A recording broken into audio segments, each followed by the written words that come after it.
pour vivre, pour retourner dans le pays. Parce que tout ça m'a fait mal. Ce discours de cette citoyenne est un véritable coup de poing à la conscience. Elle vit dans la diaspora, dans l'un de ces pays qui l'empêchent de vivre dans son propre pays. Mais elle n'est pas la seule à ressentir cela.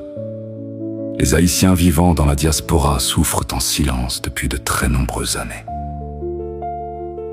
Ils vivent comme des esclaves sans répit, sans respect, sous le poids de la discrimination et du racisme au quotidien. Dans la rue, au travail, dans les administrations publiques. Ils occupent toutes sortes d'emplois, contribuent à la puissance d'autres pays, payent des impôts et participent au fonctionnement de leurs économies. Ils sont toujours fatigués. Ils n'ont ni jour de repos ni saison. Ils travaillent sous la chaleur comme dans le froid. Et pourtant, le système leur prend tout ce qu'ils ont durement gagné, toute leur énergie, toute leur force et tout leur courage. Sur le plan émotionnel, les médias de ces pays passent leur temps à critiquer les étrangers, à humilier les immigrés, 24 heures sur 24, 7 jours sur 7, qu'un rameur et c'est la faute des étrangers. Les enfants du pays peuvent semer le désordre, mais c'est toujours l'étranger qui est accusé. Les étrangers vivent constamment sous le harcèlement du système, de la discrimination politique et médiatique, mais ils tiennent bon. Ils endurent tout cela en silence. À force de sacrifices, ils essaient de mettre un peu d'argent de côté, tout en aidant leur famille et leurs proches restés au pays. Mais qui comprend réellement leurs efforts? Des familles ingrates, des amis ingrats. Quoi qu'ils fassent, ce n'est jamais assez. Ils ne sont jamais satisfaits, parce qu'ils se sont mis dans la tête que dès qu'on vit dans la diaspora, on est riche, qu'on nage dans l'argent. Quelle illusion!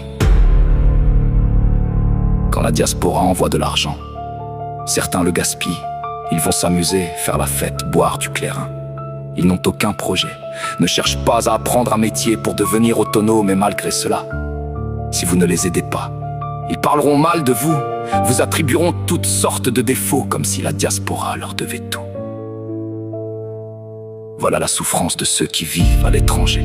À cela s'ajoute le fait qu'ils ne peuvent même pas rentrer chez eux pour passer un peu de temps au pays et se reposer. Parce que les grandes puissances ont laissé des gangs les tuer et les kidnapper, avec la complicité d'un État défaillant qui a vendu le pays aux intérêts étrangers. C'est triste.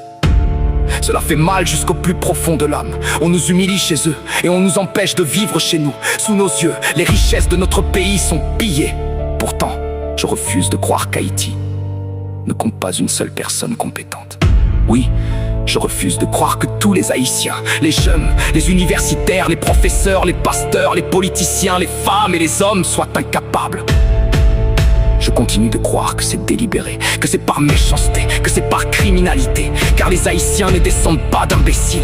Dessalines n'était pas un imbécile. Toussaint n'était pas un imbécile. Catherine Flon n'était pas une imbécile. Sanité Belair n'était pas une imbécile. Nos ancêtres n'étaient pas des imbéciles. Si nous en sommes là, c'est parce que certains le veulent, parce que certains sont avides et corrompus.